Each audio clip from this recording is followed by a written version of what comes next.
Acting Mayor DePella, we are live streaming.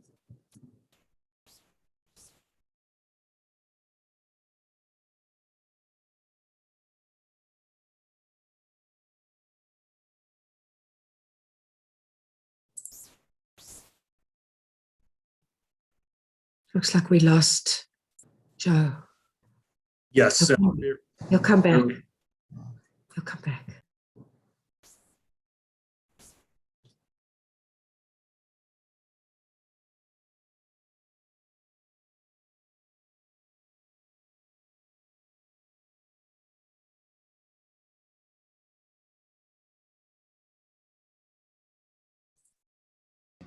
Okay, I see we're live streaming. Thank you, Mr. Clerk. And apologies, I disconnected myself from this Zoom meeting. So welcome, members of the public. We are going to now call to order this special council meeting called under the Development Charges Act. You have an agenda before you, members of council. Can I have a motion to adopt the agenda? Okay, Councillors West and Silovitz. Any discussion? All in favor? Okay, that carries. Any members have a disclosure of pecuniary interest? I don't see any. Okay, we'll go forward.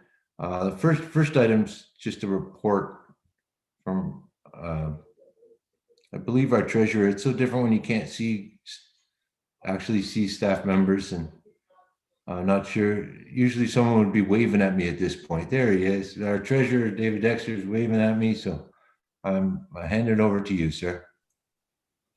Thank you, Mr. Acting Mayor, and good evening, everyone. This meeting and this report is a legislatively required public meeting under the Development Charges Act for the 2021 update of the development charges. Next slide. A bit of an overview, which will really serve as a chronology of significant events at the development charges. Throughout 2019 and 2020, there were 4 bills passed by the province which had impacts and changes to the Development Charges Act. In October 2020, staff came forward with a report proposing a 2-stage approach to updating the city's development charges. One was the update for the legislative changes that we're here tonight about. And then the second one after that was for a more fully inclusive and engaged update. In March 2021, staff hosted a stakeholders consultation session, and we had a special council meeting the same day to present the draft DC updates and DC approach going forward, reiterating the 2-stage approach. Next slide, please. So on April 9th, we were required to make the DC background studies available to the public and to council, and we did that. That's a requirement 40 days ahead of planned adoption. And then the public meeting is we're here tonight to conduct in accordance with the legislation. Next slide. So we're doing the stage 1 of the DC update, and it's really amending the citywide development charge bylaws for all these legislative changes that came from the bills, and that's all it's doing. The most significant aspect of it is the add back of the 10% mandatory deduction for soft services that were excluded from previous legislations. And what that is, soft services is just reminding council that soft services are items like indoor and outdoor recreation, library services, general government. Those are the soft services. And before the legislations that the province passed to assist municipalities, that 10% is money that we had to find from other sources than development charges. So the legislations provided by the province were in line. And then also there were some smaller items with some clarification on classes and for growth studies, which have no impact on the numbers I'm bringing forward today. There's 2 area specific bylaws that we need updating as they expire in July. Bayview Northeast and the Headford area that's excluding storm. Next slide.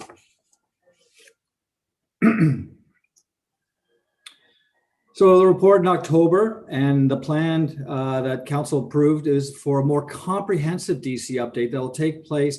We'll start getting it involved with it in the balance of 2021 throughout 22, and we expect to bring it forward in 23. And it's quite a comprehensive update that we need to go through to incorporate the results of all the various master plans. And that includes an approved official plan. And from the approved official plan comes the transportation master plan, the urban MESP, the parks and recreation plan. All those are informed by the official plan. And then at the end of the bus is a development chart update that reflects these. And that's what our stage 2 update will involve. It also include the recommendations and the directions that came from the Capital Sustainability Steering Committee. We also, as part of this stage, deeper review, we'll have discussions with the development community, and there'll be discussions about area specific versus citywide inclusion of assets and capital costs. Affordable housing will be an important discussion that happens then. And as I mentioned, there'll be quite a bit of engagement that we plan to have with the development community, as well as we'll keep it open for 1 or 2 council members to join those discussions. There was brought up in the March education session that why can't council members come to that meeting? So we'll make it open for that. Next slide. Along with the changes to the Development Charges Act through those 4 bills, there was also the province introduced legislation for a community benefits charge, which is also to assist municipalities for growth-related capital cost needs that are required from higher levels of density intensification on developments and redevelopments. Of course, the capital costs cannot be the same ones that are included in the development charges that are adopted by council, but there's opportunity to deal with it because it's a different level and different types of infrastructure that's required for high density development. We have till September 2022 to do this CBC bylaw, and we're gonna have to put together a strategy and a background study that council will be involved with, and presentations to council will take place. We're talking about growth assets throughout the process. That's what development charges are all about. That's what VC is about. So developing it in parallel with the stage 2 of the DC update, as well as an update to our parkland dedication bylaw, because it'll also be a part of that mix there. So that'll all be going on throughout 2022 and reporting out in 23. Next slide.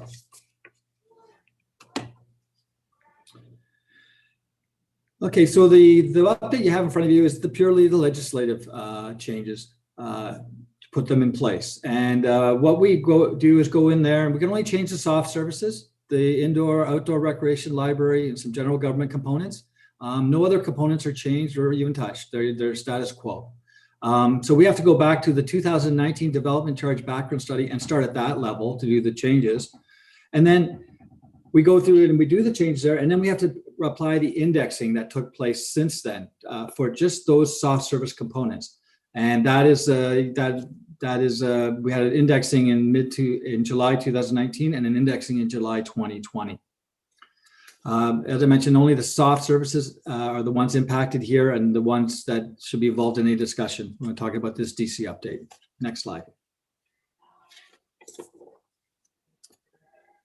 So it includes a very detailed slide here, but it breaks down all the components of the DC charge down the left side there, and the ones in yellow are the ones that were impacted from this update. The other ones state status quo, and of course it's the type of charges we have that go across there from single and semi-detached, other multiples, which are mostly townhouse blocks, and we have and then we have apartments, large and small, and stacked townhouses are included in that category as well. And then we have the non-residential charges, be it retail and non-retail.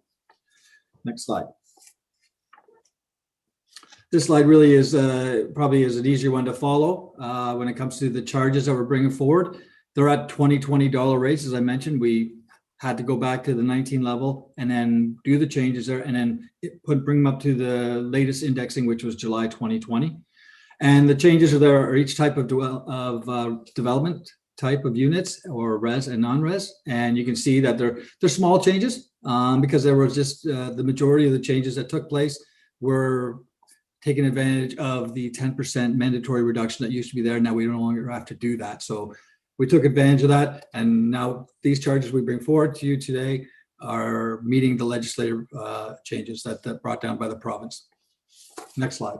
As I mentioned, there's two area specific bylaws that need to be updated because they expired July 11th. Area specifics are the charges are purely for the infrastructure that's required just for that block only, for development to take place in that block. So the two bylaws are up the 404 corridor, the Bayview Northeast, and Headford excluding storm. Significantly, due to a large portion of net developable lands removed that was for the Mount Pleasant Cemetery, as those lands aren't going to be developed. They're continuing to do their type of business, which is exempt under the DC Act. And it gets to Headford, which has increased, and that is the Vogel Bridge that goes through there. We got a more refined Schedule C costing estimate in there, so that reflects those additional costs. Next slide. The legislation also had a number of other items that need updating and reflection. The DC bylaws that are before council tonight. There's the freezing of development charges, which is really developers can lock in a development charge rate when their site plan is approved, and and it's up to 2 years they can have that locked in. So that was the change that was put in place in favor for the development. There's development charge deferral conditions put into the bylaw that the bills indicated, and that's for nonprofit housing, rental housing, and institutional developments. There's some refinement of classification of services. There's no impact on dollar amount to these charges, but the legislature requires just to refine the classifications, and so we have. There's mandatory DC exemptions for added dwelling units in new residential buildings, and for universities receiving funding from the government as well. There's changes there that doesn't affect us. And then we added reference to the council approved development charge interest policy. Now council approved an interest policy in 2020 at 5%. And what that is that it's when you lock in the development charges, you're losing the cost of going forward of locking in that monies as opposed to collecting them at building permit stage. So municipalities are allowed to put an interest factor in to apply to those freeze development charge rates. And we put it at 5%, which is consistent with the region and other municipalities in the region, and it's very consistent at a level with most municipalities in the GTA. There was policy changes, stacked townhouse dwellings. In nature, they're more like apartments. So most GTA municipalities have moved it to the apartment class, which is a lower rate for the development community. We've made that move here as well. And we have some further refinement of definitions according to the legislation, a long list of it, but I'm not going to bore you with that. Next slide. And the final slide here. So the recommendations to the report is to bring forward the bylaws and the draft charges in them to the June 9th council meeting for passage. And then the legislation allows for up to 40 days to appeal these. If somebody or someone in the development community would like to appeal them, they have till July 19th to do that. And I turn it back to you, Mr. Acting Mayor. Okay. Thank you. Thank you, Mr. Treasurer. Very good detailed report. And, it's great that you're always on top of these legislative requirements and, bringing forward these updates when they're required. I know I've raised an eyebrow, a little concerned with, it looks like 60-70% increases, and I'm going to ask questions, but I'll open it up to members of council. Councilors who want to speak. Councilor Munch. Good day. Thank you for the report. A couple things. When I printed off my sheets, I had the page numbers out of sync. I don't know if anybody else noticed that, but it kind of went from 3, 4, 6, 7, 11. So they don't necessarily go in chronology, and that's just the way I printed it off. I don't know if that's the way it was. Anyway, all good. I too am going to say to you that I think we're really going to have the consultation, the correspondence that we've received. When I see 11.5% increase on apartments on stacked townhouses, when I see a 22% increase, 22% of stacked townhouses, 8% increase on multiples, 7.4% increase on page 7. The DC rate from 20 to 2021, a little alarming. Also, the page 8 to see Bayview North at 70.59% increase from 254 to 434, and a 37% increase. Yesterday we had a meeting about housing affordability, and that was a little bit, we have to be working on that. So I'll go into a second round, but I'm going to leave it at that. I want to hear what other members have to say, and I do have a discussion I'd like to bring out. So I'm going to let other members talk, and then I'm going to reserve for a second round. Thanks.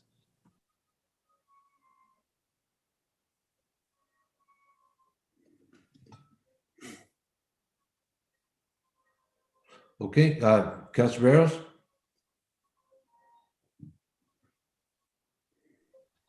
Thank you. I guess my question is through you to Mr. Dexter. Given the proposed changes, what would it net the city if these DC numbers were to pass?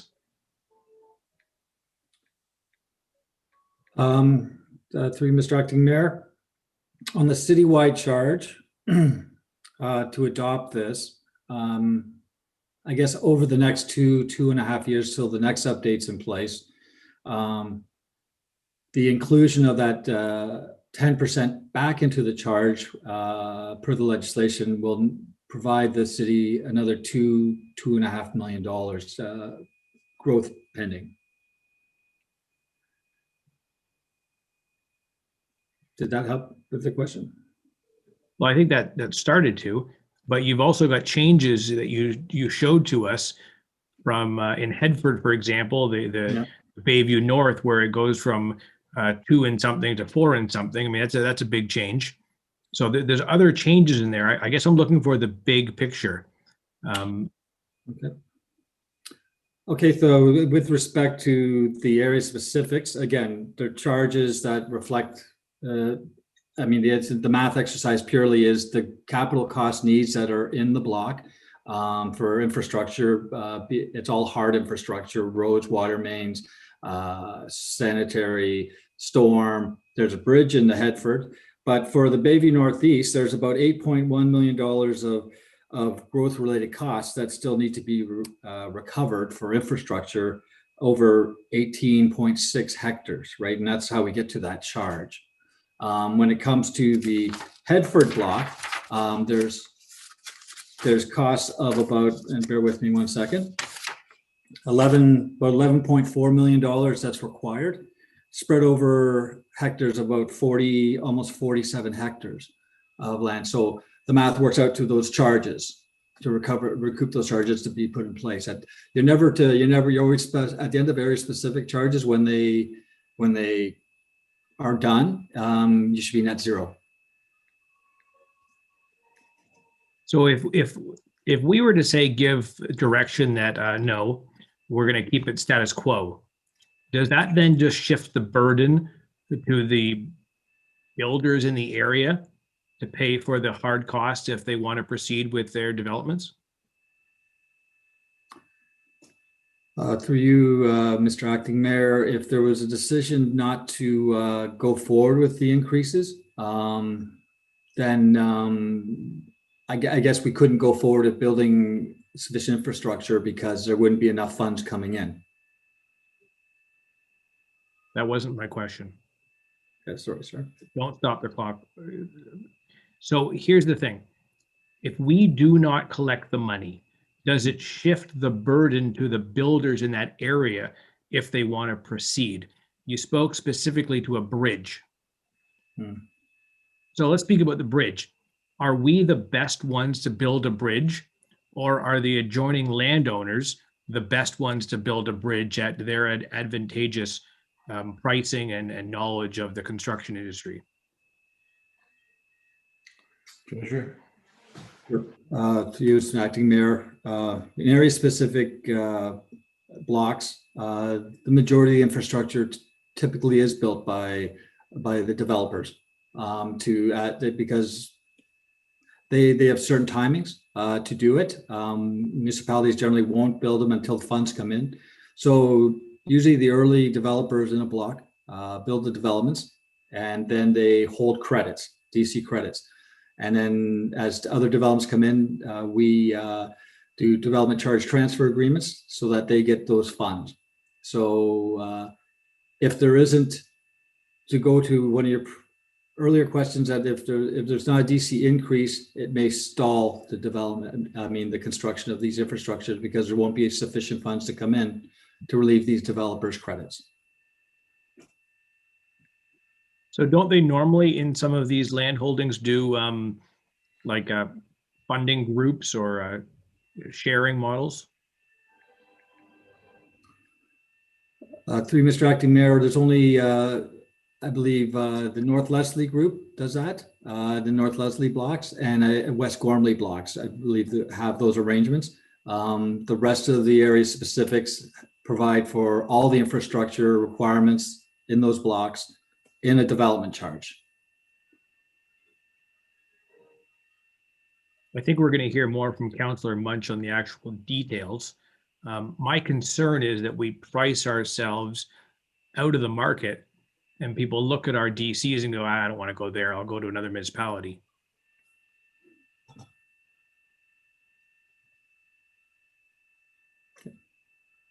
Okay.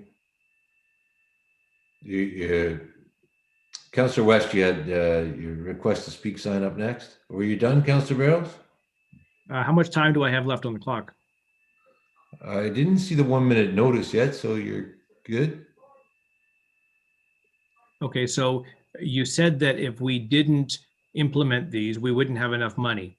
Are you suggesting then that the industry wouldn't come to the table and figure it out amongst them?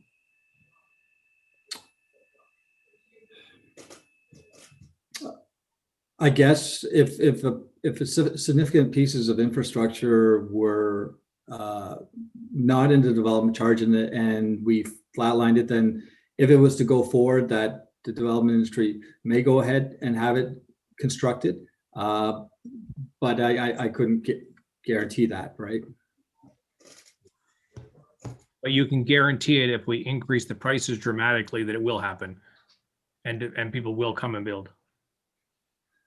Well, again, this is the charges are strictly based on the required infrastructure for the block and divided by the net developable hectares that are remaining, and that derives the charge. And that makes the number whole at the end. And if a developer that comes into a block early and has to construct the infrastructure, and usually does, then they will be relieved fully by credits of development coming in. But if there's not sufficient monies coming in, they may not go ahead and do that, build that infrastructure under the development charge framework. Okay, or in some cases, we have builders that have built stuff and for years and years and years, no one else comes in because they look at the DC and go, ooh, that's a lot of money. I'm not gonna, it becomes one of those cat situations where people may be sitting on credits for years to come because the other land don't develop. Can you tell me in more detail the type of consultation that's gone on with the direct land owners? Yes, we had that March 9th development charge consultation, and that presented all of the stuff we presented here in a little more detail. There's discussions, I guess, when it comes to area specifics with the developers in each block about infrastructure requirements, land, developable lands. So there are discussions that happen there, not in a big group, but more in an informal meeting situation. Right now, that's all that happened for probably all that happened for this DC update here. This DC update in period is purely for the citywide, is purely for legislative changes only. And these area specifics expire, and it's, as I've described, it's just a simple, these are the capital needs in the block, and this is the developable hectares, this is the charge. Okay, I'm going to set the rest of my time aside right now, and I may add it on to my second time speaking. Thank you. Okay, no, you got to use it now or you lose it. You're going to be 5 minutes in the second round. Well, you're not suggesting I just come up with questions just to run the clock out, are you, Joe? I just say your remaining time can't be carried forward. That's all I'm saying. In the spirit of being fair, if I'm given 10 minutes a meeting, what do you care if I use 4 minutes now and 6 minutes later? I'm always in the spirit of being fair, following our policy. Perfect, thank you. you. Councillor West. Thank you.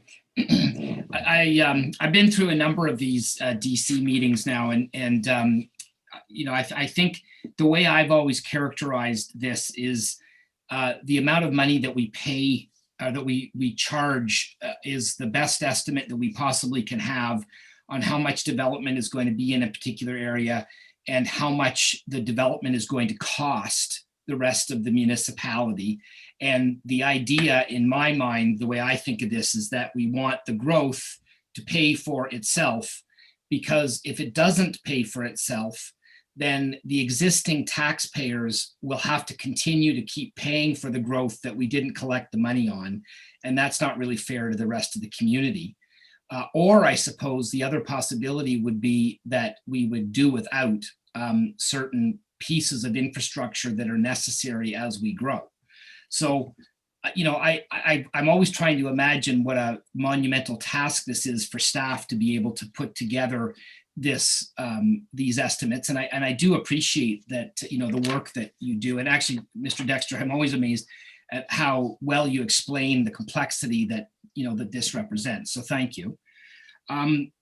So I'm fine with this, and I mean, if you need somebody to move the motion that's before us, Mr. Chair, I'm happy to do it. But I guess, I was intrigued by Mr. Dexter's answers to the question about, what is the net amount that we are collecting to the city? And I don't know, whatever the number is, but I presume it, correct me if I'm wrong, but at the end of the day, the net really is actually zero, because anything that we're collecting, we have to spend on specific things. We can't fudge it and spend it on something that we want. We have to spend it on something that's outlined in the development charges schedule. So, I get that this is a little bit of it just is what it is. I think, the other thing that I did do, I've not heard from anybody about any concerns about this. So I actually did reach out to some people in the industry and ask them, and they're aware of what we're doing and what's going on, but the people I've spoken to didn't seem to have any major problem with this. I mean, it just is what it is. In fact, I did end up, through my research, getting a bit of information that compares Richmond Hills. Point of order. Councillor Munch, something wrong with our process here? I've received there was a statement there that we haven't received letters. I have a legal letter. No. I said I have not received that, Councillor. Well, it was received to the clerk and it was sent to us. I'm not talking about general. I'm not talking about you. I have not received it. That's what I said. It was Counselor. sent to the clerk, and the clerk had sent Councillors, we're not going to go back and forth. You Councillor West. can't be interrupting people because you disagree with them, Councillor. I'm sorry. That's just not a part of our procedure. the clerk received the report and they sent it to us. Okay. Councillor, when it's your turn, you can highlight what you want to. This is not a point of order. Councillor West. Thank you. Anyway, I have also received some information, and I'm sure it depends on how you interpret this, but the information that I've received is that we are actually one of the lower DC charges in York Region. Now, I mean, again, I'm sure if you cut it up differently, you might come up with a slightly different answer. I'm not saying that that's an absolutely definitive statement, but I am fairly confident from the research that I've done that we are definitely not above and beyond what is expected in the rest of the region. And I think that's important because, clearly we don't want to have a situation where developers are going elsewhere because of development charges that we're charging. But again, on the other hand, as I said earlier in my comments, I mean, we're collecting what we need to collect to be able to do the infrastructure that they need in order to accommodate the development. So, even if one municipality is a little above the other municipality, they're still collecting what they need to collect in order to do what they need to do. And I wouldn't be okay with making any sort of a change here that would impose a higher level of taxation on existing residents because we didn't collect enough DCs to do what we need to do. So anyway, those are my comments. As I said, I'm happy to move the motion in front of us, and I would be happy to vote when the time comes in favor of that motion. Very good. Okay. Yeah, I'll get to you, Councillor Munch, but I'm looking for a seconder right now for the staff recommendations. Councillor Chan. Thank you, Mr. Chair. Thank you, Mr. Dexter, for the presentation. I just have two questions through you, Mr. Chair. Number one, Sorry, Councillor is. Chan, before you ask, are you going to second the staff recommendation? Can I see the recommendation again, if that's okay? Okay, Mr. Clerk, could you put the staff recommendation? Through your Acting Mayor, I certainly will. Just very quickly, we do have a delegation on this. Not sure if the revised agenda indicates that, but that is after. So I will bring up the motion, but just delegation on this. Okay, then we're just dealing with questions to the treasurer. I'm sorry. Okay, so So Councillor can I Chan, go continue? ahead, and I apologize to Councillor Munch because I would have recognized you next. Councillor Chan, go ahead. My 4 minutes didn't count then because we weren't speaking to a motion. It was just questions. So I got 2 rounds later, just to be clear. Right now, we're asking questions to the treasurer on his presentation. Then we're going to a delegation. Then we're going to bring this item forward for adoption. And then we'll have 2 rounds of speaking. Yes. Do I have the floor, Mr. Chair? Yes, you do, Councillor Chan. Okay, thank you very much. So the question for the treasurer through you, Mr. Chair, is that because this is 2-stage process. So even after today or adopted in the end, there will be another round to come back with the final figures that will be different. Well, I gather noting meaning need the answer. Through you, Mr. Acting Mayor, that's correct. So this updates just to put legislative changes in. The balance of 21 and 22 will be working on a more comprehensive review and update to the bylaws. Right. And it's dependent on our official plan, the growth plan update from the region, transportation master plan, which is informed by the official plan, the urban MASP up the intensification corridor in the city. It needs to be updated and all that. So it's going to have all that fresh information there that's going to inform it. And of course, there'll be a high level of consultation. We'll be talking about affordable housing as a part of that. Area specific versus citywide when it comes to certain infrastructure. There's going to be a lot involved there. There'll be definitely a lot of discussion there. Thank you.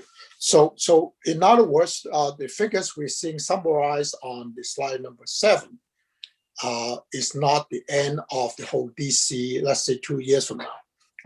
I guess you just confirmed it. Thank you. So, and also it is mentioned about back in March, about a month ago, there had been a consultation with the stakeholders. So would it be fair to say, just want to need confirmation through the chair from the treasurer, this is what the numbers we're seeing tonight is no surprise to the stakeholders. Is that correct? To you, Mr. Chair. Through you, Mr. Acting Mayor, yes, that's correct. There's no surprise here. The information here was presented at the March 9th Right. consultation. Okay, I'm glad to hear that we are having a delegate because I would surmise that with stakeholders, we have quote-unquote concerns, comments that we would be probably swarmed with delegates tonight. So I would just to say, I thank you for answering the questions. certainly listen to the delegate, and also we would have time to discuss when the motion will be made. Thank you, Mr. Chair, and thank you, Mr. Dexter. Okay, very good. Councilor Munch, you've already spoke once, so Deputy Mayor Pirelli, you wanted to speak? Yes, thank you. And thank you for the presentation, Mr. Dexter. Just for the public, this is very confusing to some people. So my understanding is that infrastructure needs to be put in for development. Development can't take place without the infrastructure. So what you're really saying is that one way or another, the development industry has to pay for this infrastructure. So they can either pay for it through the development charges, or they can pay for it themselves. Because if we don't have the infrastructure, we couldn't possibly approve their application if they don't have the infrastructure to support it. Would that be correct?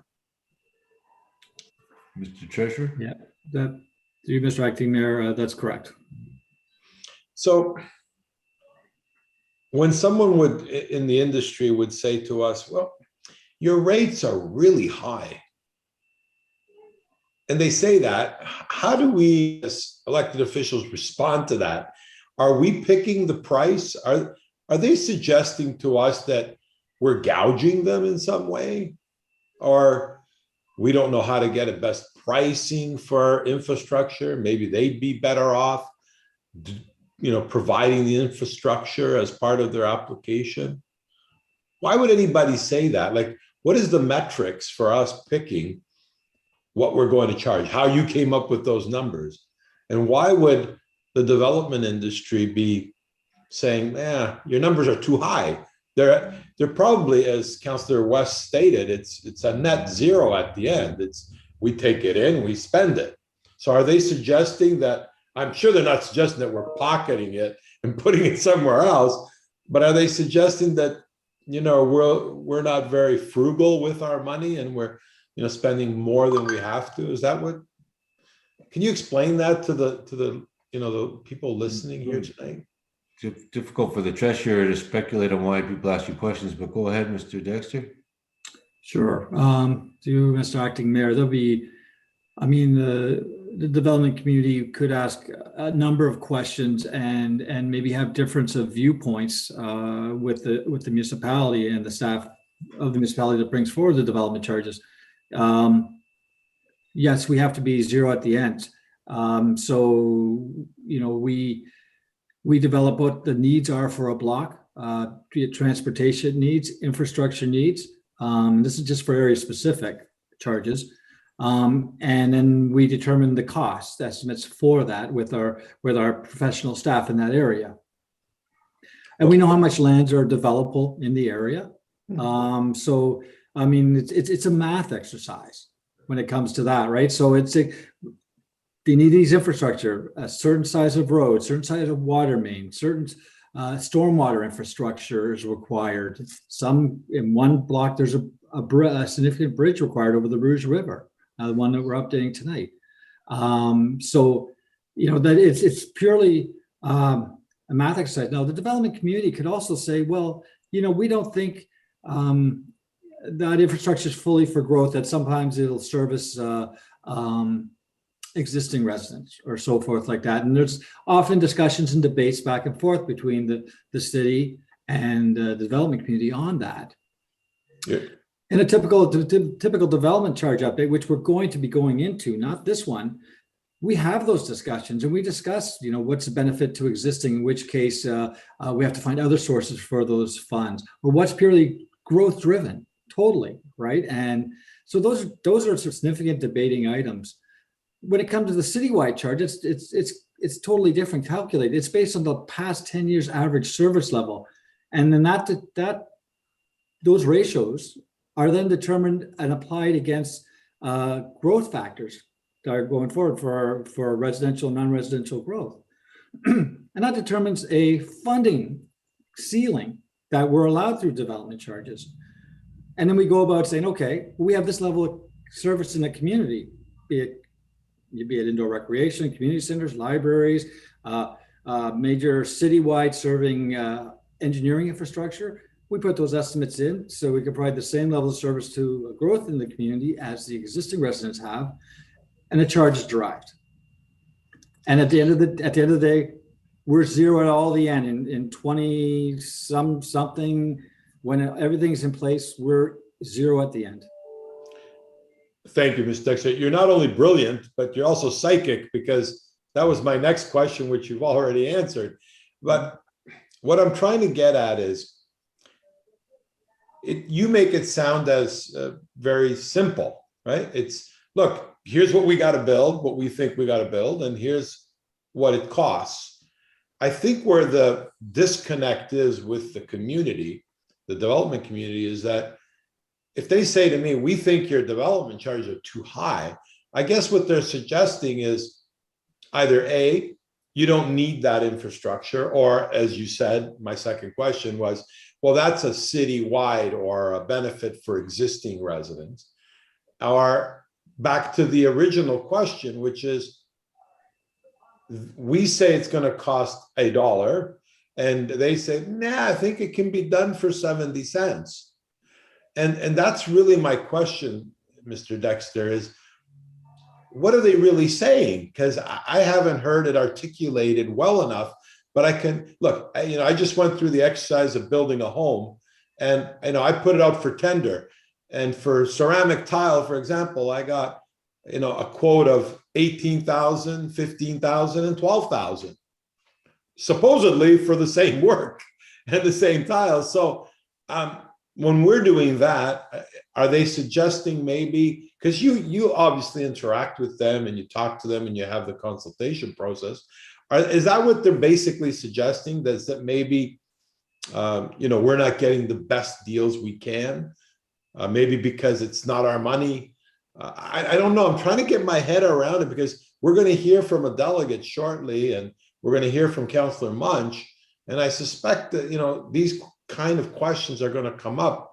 So I thought maybe you could be preemptive and just explain to us what it is they're really trying to say at. And then once we know what they're saying, then fantastic. We can debate whether they're right or wrong. You follow what I'm saying, Mr. Dexter? Sure, and I'll try to address Please. the cost side of the equation.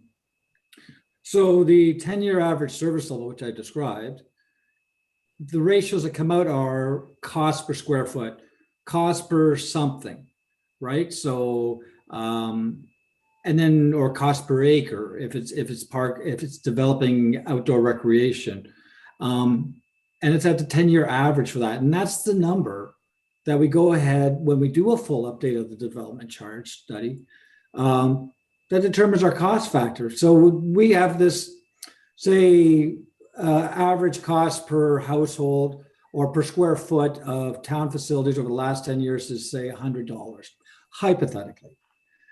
We take that $100 per square foot, and we know we got to build a major community center somewhere, pardon me, 5 years out, and we take $100 per that square foot, the charge. The development community may say, okay, that's fine. We follow along there. They may question some of the ins and outs maths there of certain things. And that's a part of the discussion often and refinements that goes on. But they may say, okay, do you need that? Does it need to be that big? Or isn't there a benefit to this area community down to the south here or something like that, that maybe shouldn't be a fully development charge? There's often discussions about that, and they get concerned about that, right? The letter on tonight's agenda, there's some concerns about how we're applying the legislation, the Development Charge Act legislation, as well as discussions on interest and so forth. And then also it's bringing up a point about the flood remediation, some of the hard infrastructure down the intensification corridor, which really is not applicable to what we're doing tonight, will be applicable to the next update. So that's a good example of those things. So it's applying all these elements in a very detailed legislation called the Development Charges Act, and how they see it and how we see it. And often that's a negotiation that takes place. Thank you, Mr. Dexter. I know it comes very easily to you because you've done this year after year after year, and you do it so well. But you know, I've had some. You know, today I spent a lot of my day speaking with some residents who wanted to listen in here tonight and tried to ask for a more layman's answer, and that's why I asked those questions. I'm sure my council colleagues understand all this, but the lay person has a hard time understanding as it pertains to affordability. And a lot of people will try and say that, you know, why is it so expensive for me to buy a home or for my children to afford a home?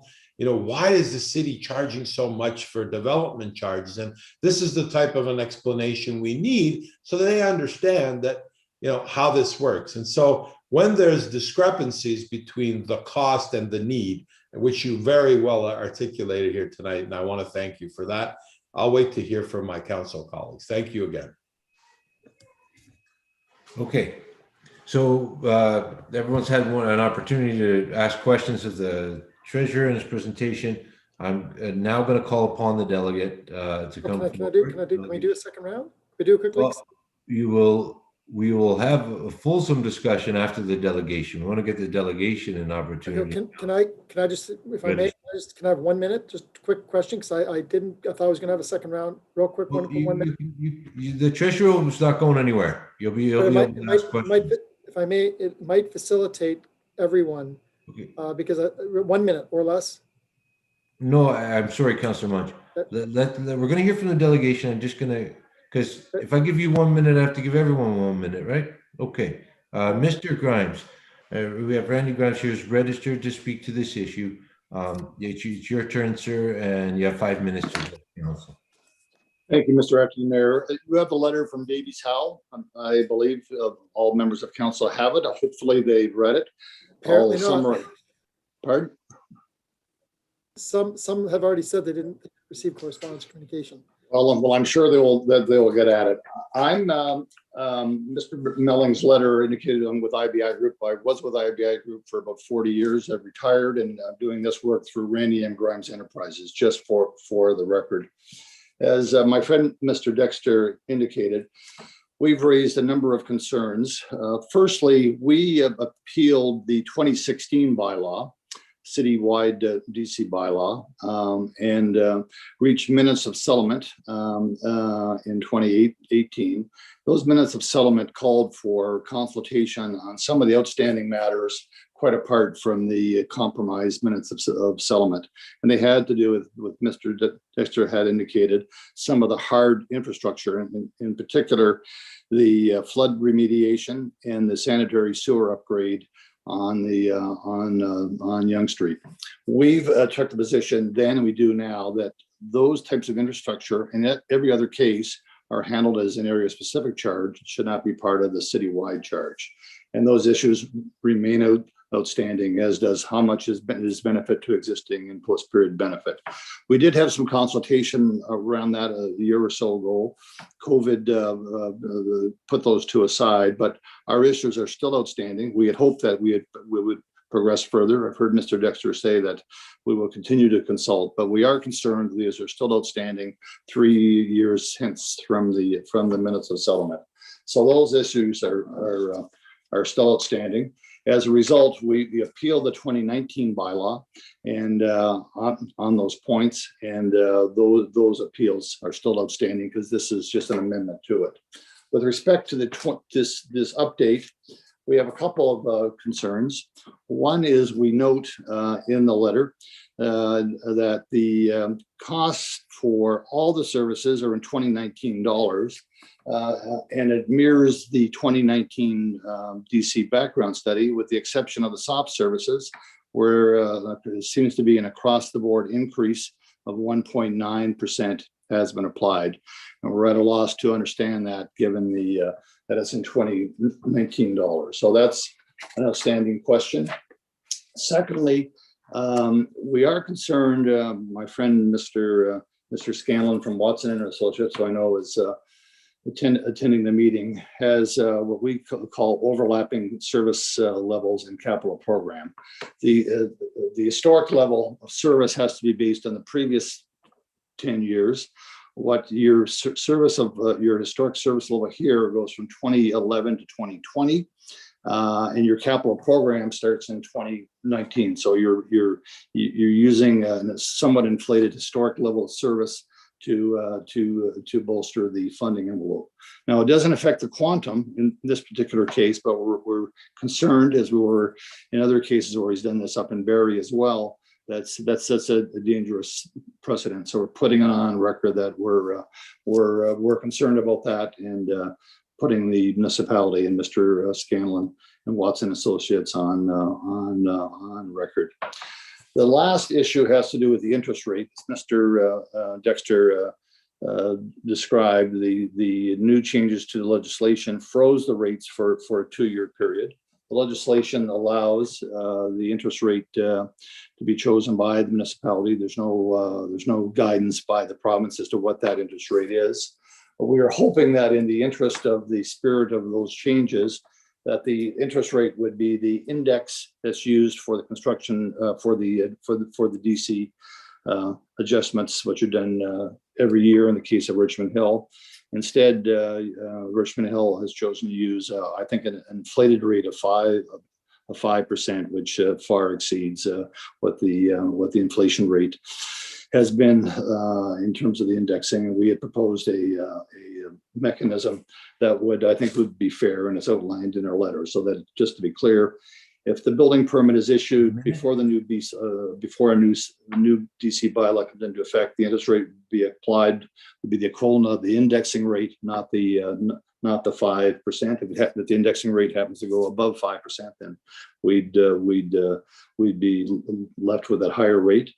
And if by chance a new DC bylaw is passed before a building permit is issued within that 2-year period, in other words, your update and charges increase because of different capital program and so on, the interest rate again would be the 5%. I think it limits the upside risk to the developer, and we believe it's in keeping with the spirit of the changes to the act.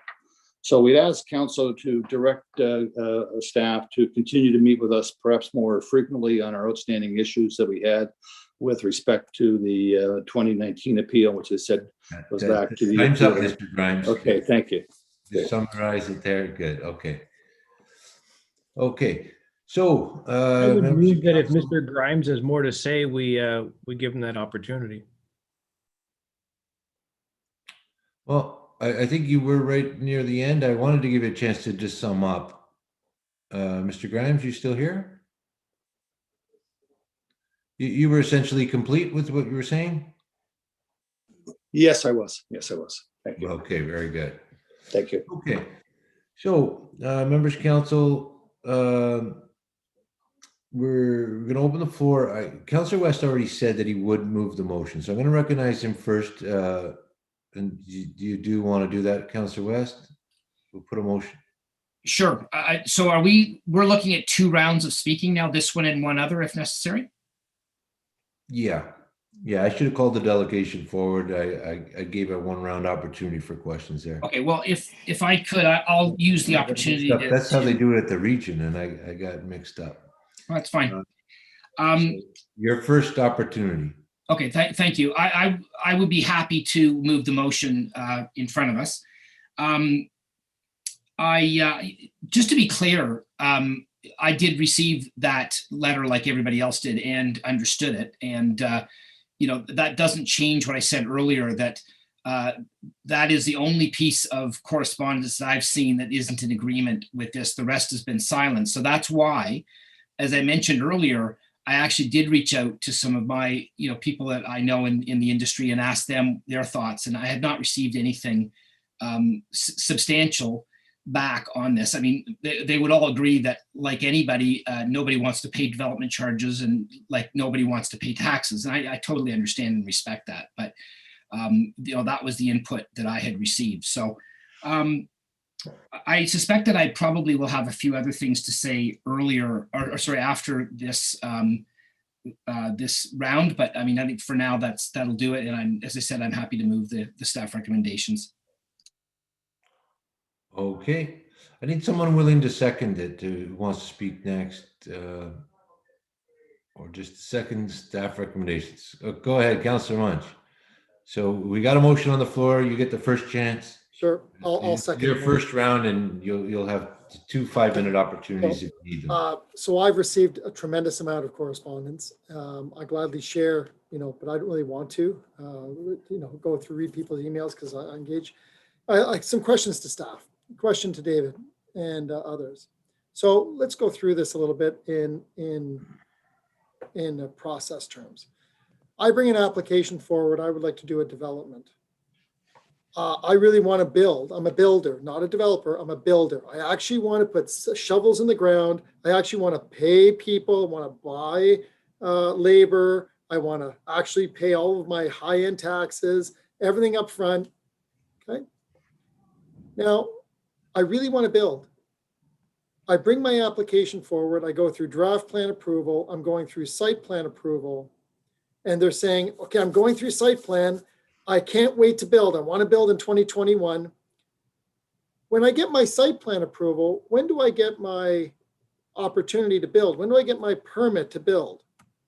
If you were an applicant, how does an applicant engage our planning staff to say, I'm going to go pay these fees up front. I'm ready to pay them. I want to sell my home. I've got all my cost comparison. I'm in process. What does the planner say on our staff? Do they say, oh, sir, we're going to work concurrently? Or what is the feedback that our planning staff would give back to that particular builder, do you think?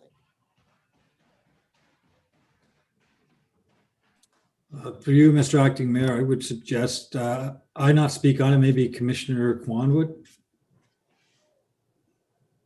Okay. Mr. Kwan?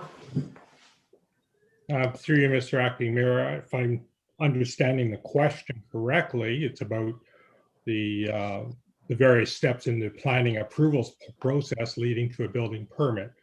The financial component, of course, is but one, where all the financial responsibilities and everything are either outlined in a subdivision or a site plan agreement.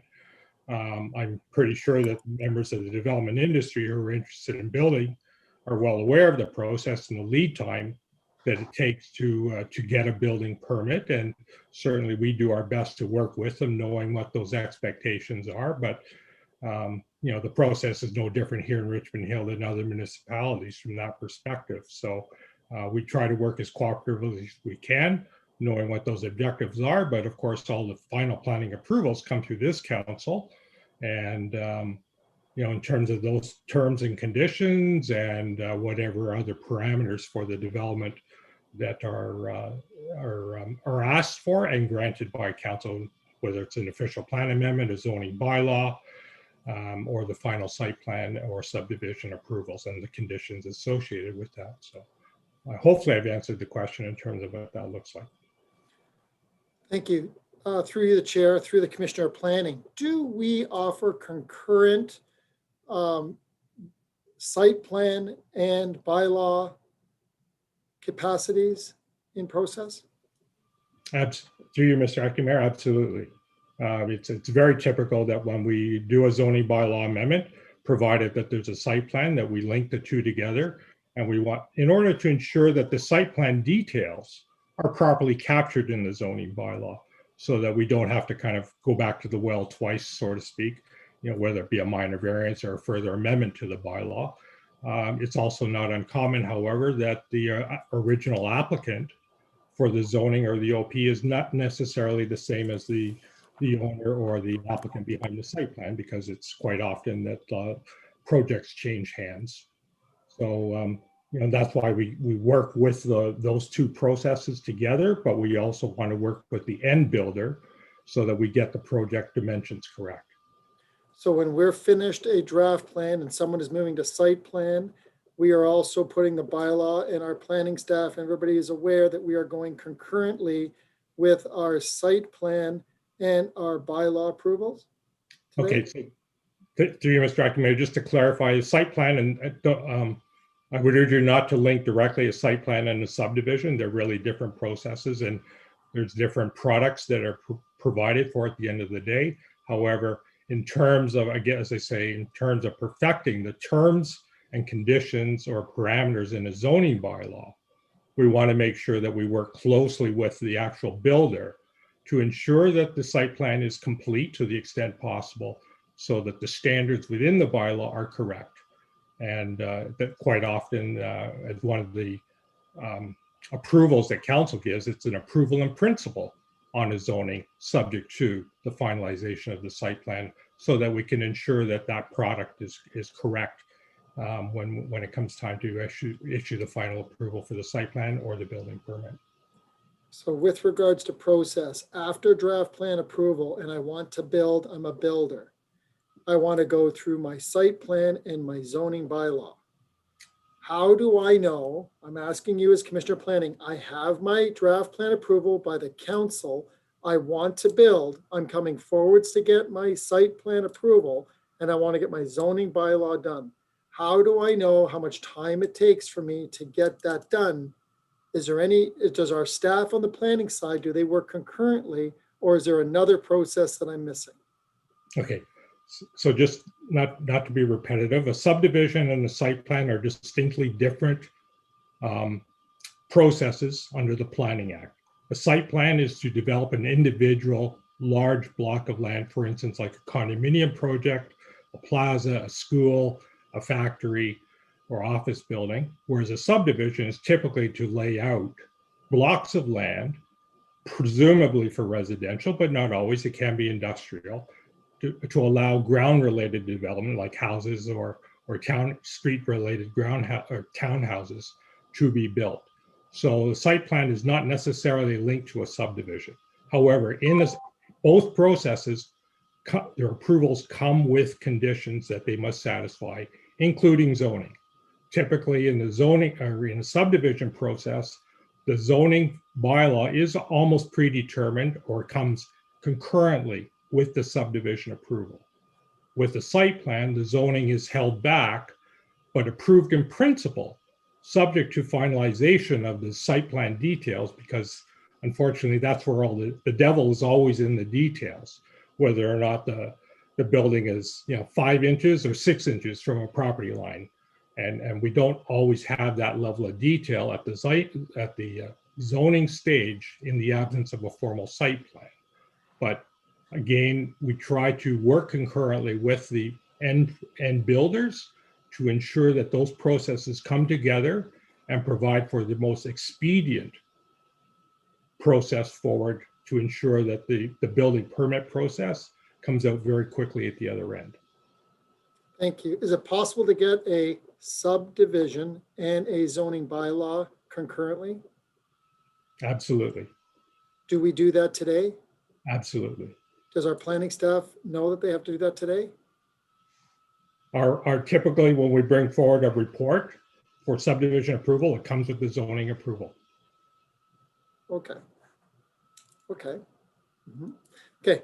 Next question I have is, we have a consultant, let's call them Watson and Associates, and they put forward a study for us every 5 years, a statutory requirement. We did one in 2019. Do we, on the planning side, look at that 2019 Watson report as a forecast of what we're trying to achieve? Yes or no? Through you, Mr. Mayor, forecast in what regard, Mr. Councilor Munch? So if we're going to get 40,000 people in Richmond Hill at 2.1 to 2.3 people per household as per expected, and our forecast says 1,983 units, as per the report that's given, I can show you the report. So we get these reports and they have a completely outlined for 10 and 20 years. I'm asking, does our planning department, when we say we're going to get 1,983 units in 2019 and 1,983 units in 2020 and 1,980 units in 2021, what happens? Are we planning to achieve those numbers? And if we don't, how does that work with our DCs going forward? If we don't achieve those numbers, what happens to our DCs if we don't achieve those numbers? So if we only approve 800 units, and we're supposed to approve 1,900 units as per our DC forecast, what happens to those 1,200 units of DCs that we're expected to get at raising our price at 70%? Where does that money go? What do we do with that money? What happens? What do we do? Is there a connection between our forecast model that we're doing today to our planning department in reality, is my question.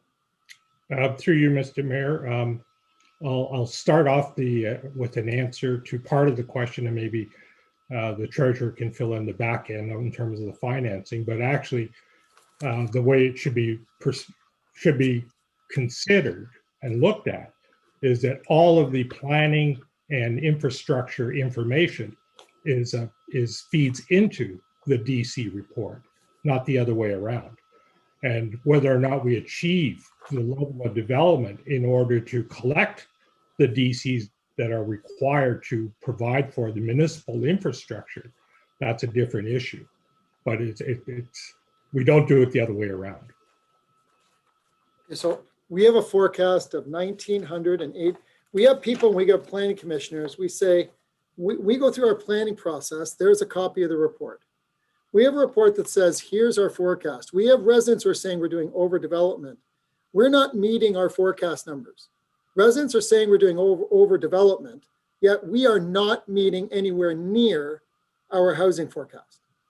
So how do we do a DC review of increasing rates when we're always in arrears? If we're supposed to meet, 40,000 people come to Richmond Hill, but we only have 30, if we need 20,000 units, but we only produce 10,000 units of housing, how does that affect our DCs?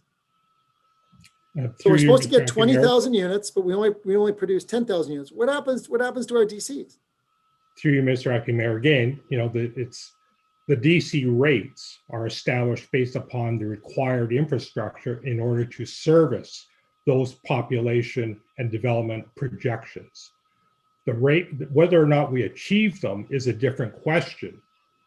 And then we also need to figure out, when individual development applications come forward, what the impact is on the services that need to be provided.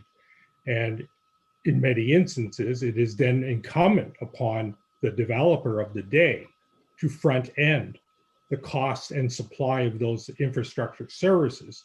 And then I believe, as the treasurer explained earlier, we would give them the appropriate credits and compensate them as new development comes on to fill in the back end of those unrecovered DCs at the time.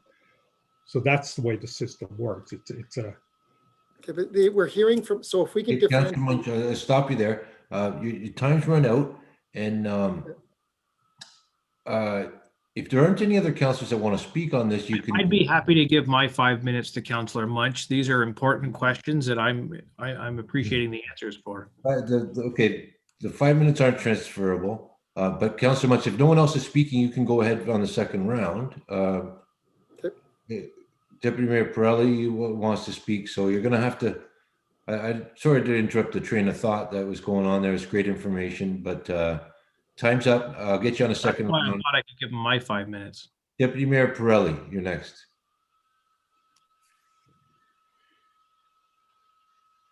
Thank you, Mr. Chairman. And yes, we do want to follow our procedure, and we can't just transfer 5 minutes. Through you, Mr. Chairman, to Councillor Munch. Councillor Munch, can you continue on with your explanation? I'd really like to hear that a little bit more about your line of questioning. Sure. The concern I have, where we're going. It's all well and good, Deputy Mayor. You have your 5 minutes. You can ask your questions. But members of council, we have a council public hearing starting at 7:30, so we have 20 minutes. And you have the floor, Deputy Mayor Pirelli. You know, maybe what we should do in light of that, obviously when staff prepared this, they didn't allow enough time. Maybe we should defer this to another meeting so that we could have, a fulsome conversation. I wouldn't want to be rushed. I really want to hear what Councillor Munch has to say. He spent a lot of time. My questions are basically along the same line, but I don't want to interrupt his train of thought. I think he's the best guy for the job. I would move at this time, Mr. Chairman, that we defer this to, I'll look to staff as a proper opportunity, since we do have another scheduled meeting this evening. So through you, Mr. Chairman, referral That'll be back to a different it's really time. tough with this. Is a special meeting called under the Development Charters Act? Mr. Clerk, can you jump in here? What's the required notice for another meeting duly convened under the Development Charters Act? Through you, Acting Mayor, I will defer to the treasurer. I'm unaware of Oh, okay. requirements. Mr. Treasurer, do you know what the requirements are? So just want to make sure. I'll attempt this. So this is a public meeting which needs to be conducted at least 20 days before the adoption of the bylaw, which is scheduled for June 9th. If another public meeting is required, and though there's not, the report indicates that no further public meeting is required by approving the motions. If the motions are approved, then we can have another meeting if required to talk about some of these items here. But if council chooses not to adopt them, then I guess we probably need to schedule up another public meeting and defer the adoption of the bylaws by council a little further, so that if you want to continue the public meeting discussion and schedule a second public meeting, the logistics behind it, I have to work closer with clerks on that. One thing I want to do note is that there's two area specifics that expire July 11th. And so when they expire, we have no charge in place. So we got to be mindful of that. Thank you, Mr. Treasurer. I think so. It's not as simple as just call another meeting. We don't have these regularly scheduled. So Deputy Mayor Pirelli, you have the floor. 15 minutes, guys. I don't mind if our CPH is delayed slightly, but let's let Councillor Munch ask his questions, and let's get let's. Well, again, Mr. Chairman, if I do have the floor, I feel that there's a lot of pressure to resolve this very important issue in the next 15 minutes or 20 minutes or 25, and I really don't feel comfortable having to rush through this. I think it's important that we give it its due consideration. And so based on that, my question through you to Mr. Dexter is, I don't want to compromise our position in any way, shape, or form. And if there are deadlines, well, I want to meet those deadlines. But I do want to schedule a meeting.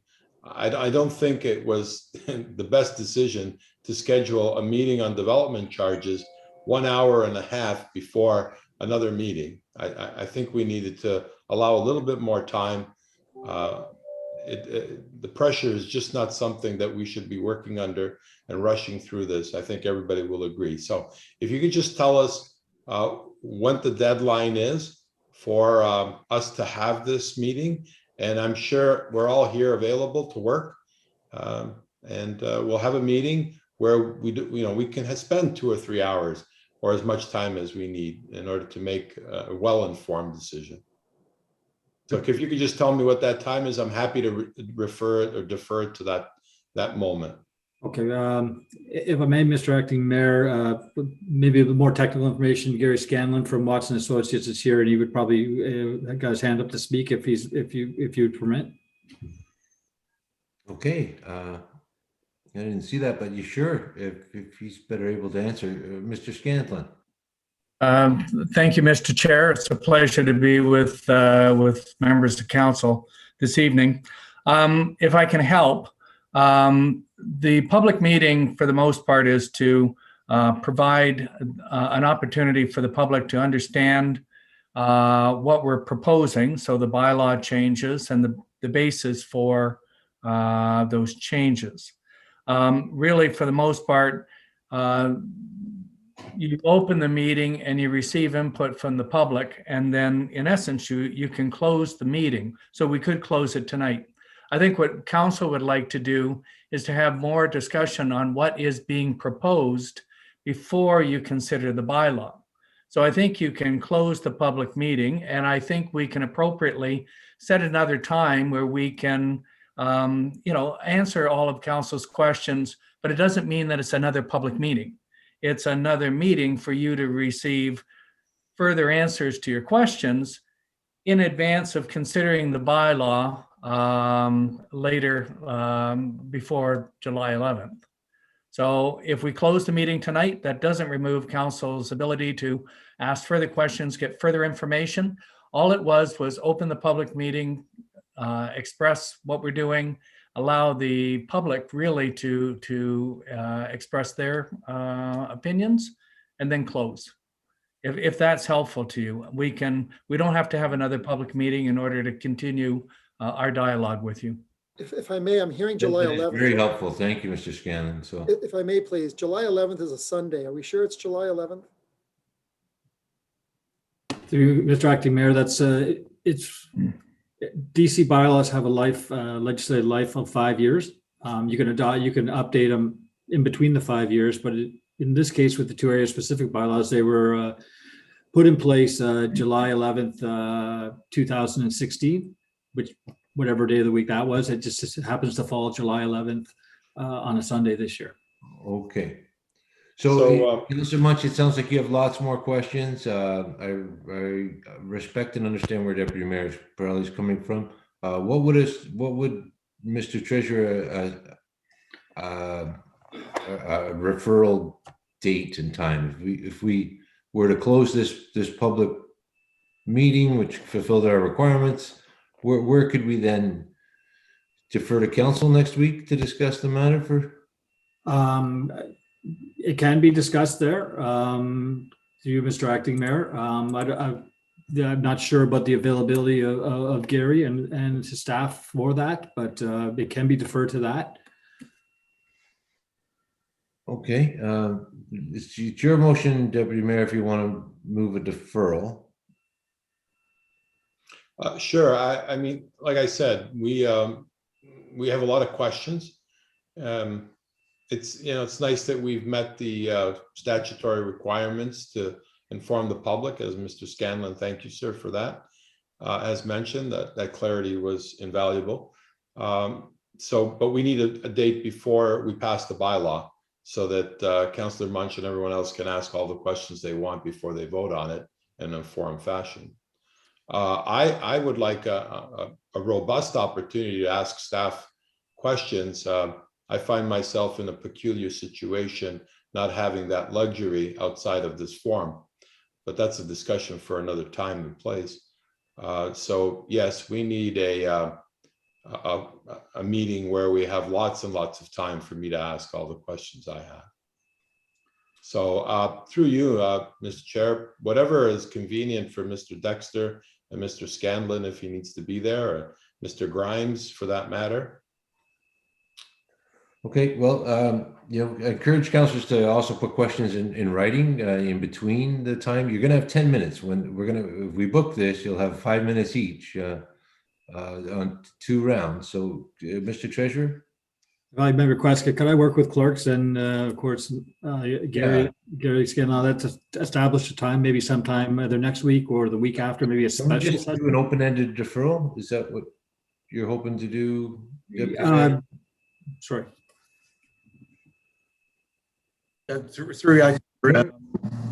Certainly we can defer. I will suggest that if the current motion that's on the floor in regards to no further public meetings could be added, that would close up what is required. But the next council meeting is May 12th, and then we have one on the 26th.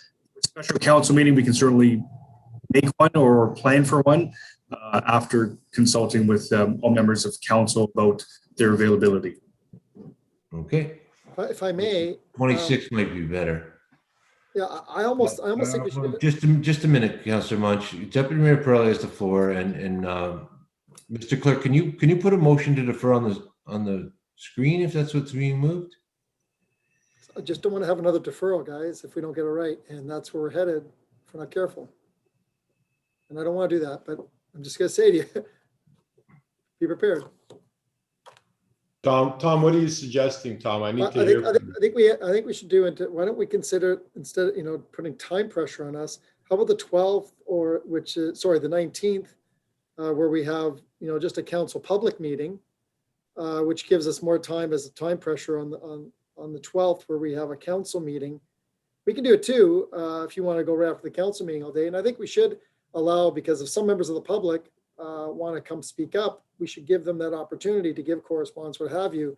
And I'm not sure we want to have a closed-ended. So I don't know if we really want to just say, just for us, in case someone does want to come in and give a commentary, because Councillor West says that he hasn't heard anything back. And I think that would be a very good opportunity to tell the industry that members of council aren't hearing anything from anybody. So if there's some members that aren't hearing anything, maybe we should hear what they're saying and say, maybe some people do have something to say, because housing affordability is a big issue. We had a meeting yesterday about it, and this has to do with housing affordability.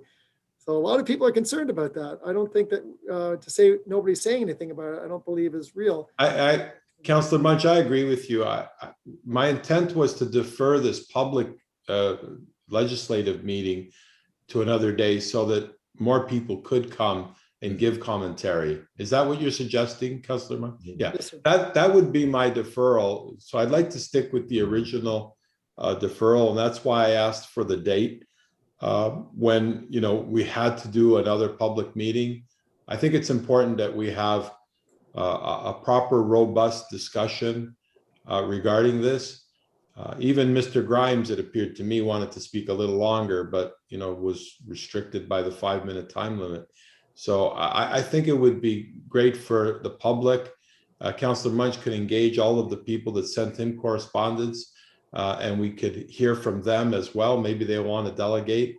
Maybe they didn't hear about the meeting or didn't have enough warning or time. And through these pandemic times, a lot of people are, the timing is tough. So that's my motion, Mr. Chairman, is to defer this public meeting to a date in the future.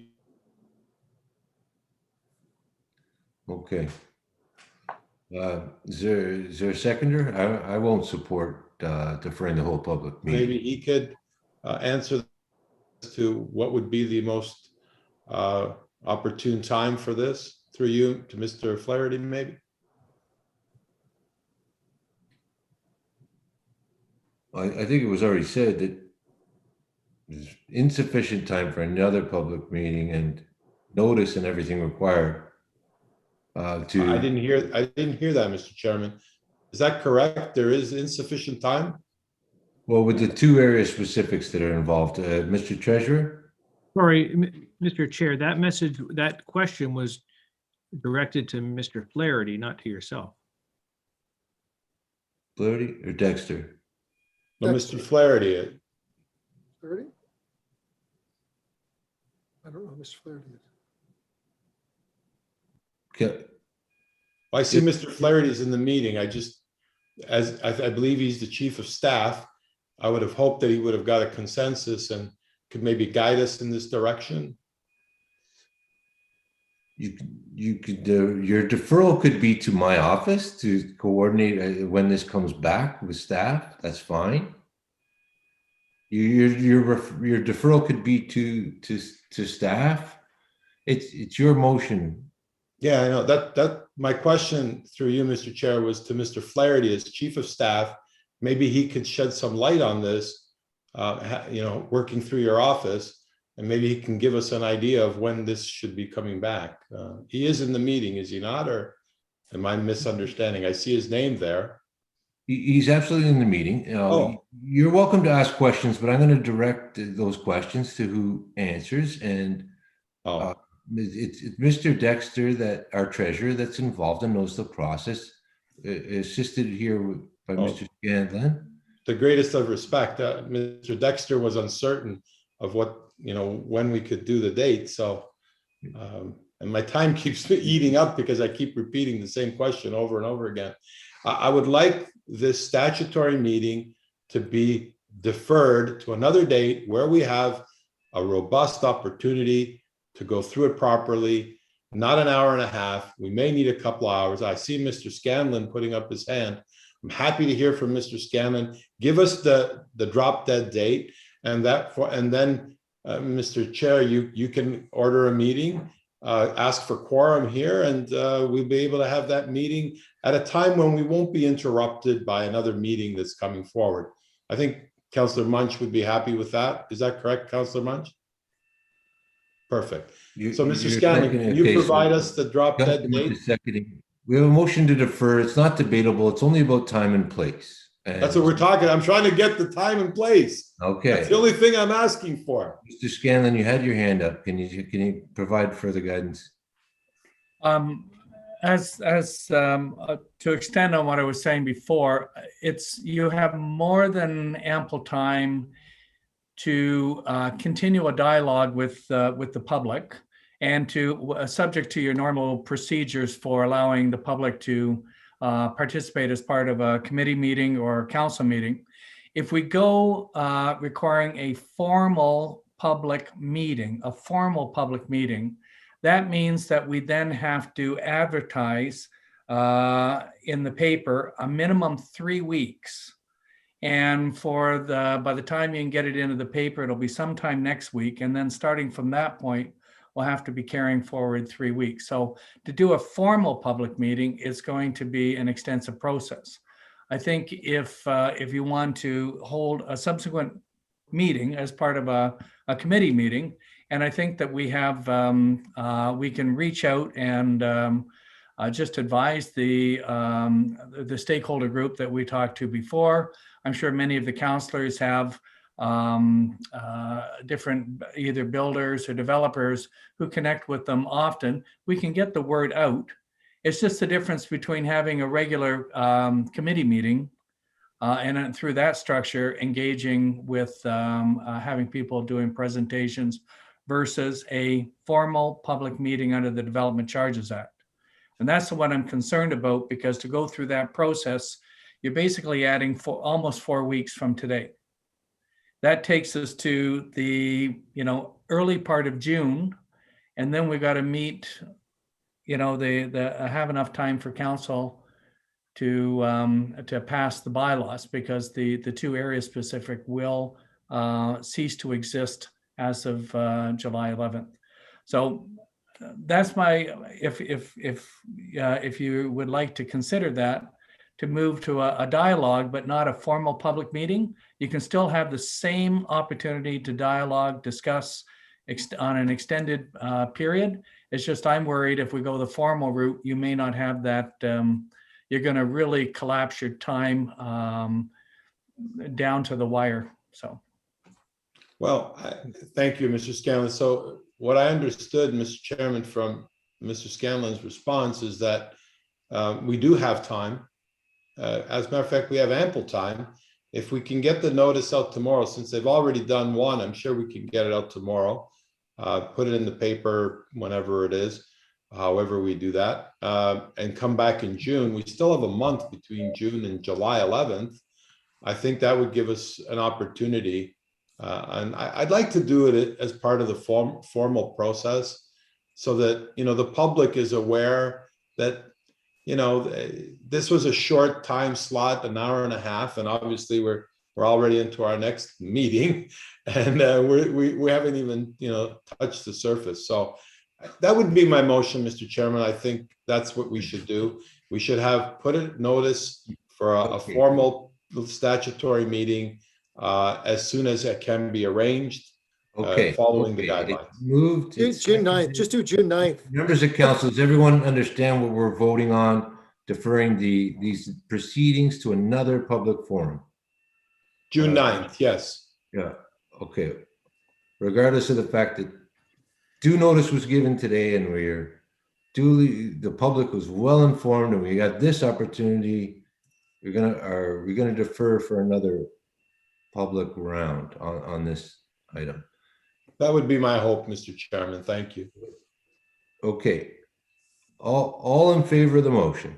Through you, I did not hear this. Okay, thank you. Councillor Munch seconded. All in favor? Sorry, I don't see all the councillors that can't see your hands. Oh, no. Well, any opposed? That carries. So thank you. Mr. Dexter, I guess we're going to go through the the onerous task of resending out public notification to meet again on this matter. Very good. We'll do that. I hope you don't think asking the public for their input is onerous, Mr. Deputy Mayor. Come on. The public had their opportunity here today. They had their opportunity. Anyways, thank you. I want to thank council for their support. Motion to confirmatory bylaw or whatever we need to do so we can get on to the next meeting. So we established the date and time. Okay. Who's going to move the confirmatory bylaw? Happy to do so, Deputy Mayor Pirelli and Councillor Barrows. Okay, all in favor? Any opposed? It carries. And motion to adjourn, Councillor West and Councillor Deputy Mayor Pirelli. All in favor? Any opposed?